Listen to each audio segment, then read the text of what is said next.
Ito na guys. Shoutout nga pala sa ka-farmers. Ito na ating watermelon. Ayan.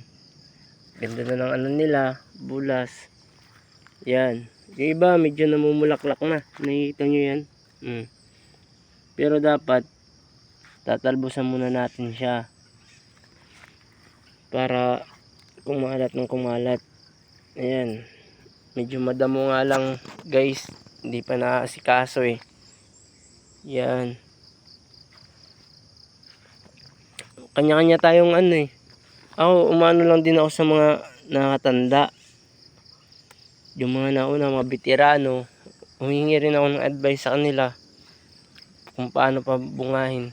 Kasi nung nakaraan nagtanim ako ng watermelon, napakaraming bunga dito rin sa lugar na to. Yan guys. Yan.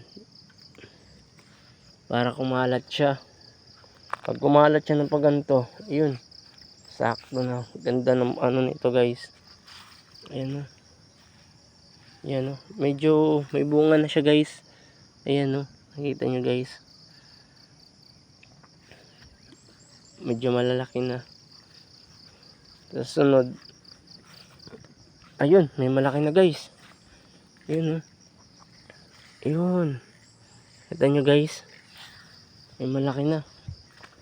Ito yung. Kasi yung iba tinatanggal pa yung unang bunga. Ngayon ako. Di ko siya tinanggal kasi gusto kong makita kung gaano siya kalaki. Kasi sample lang naman eh. Na kung anong gaano kalaki yung bunga niya. Yan. Yan ang watermelon natin. Medyo madamo guys. Ayaw kasi mag-spray ng ano, nakakano sa lupa ng pandamo.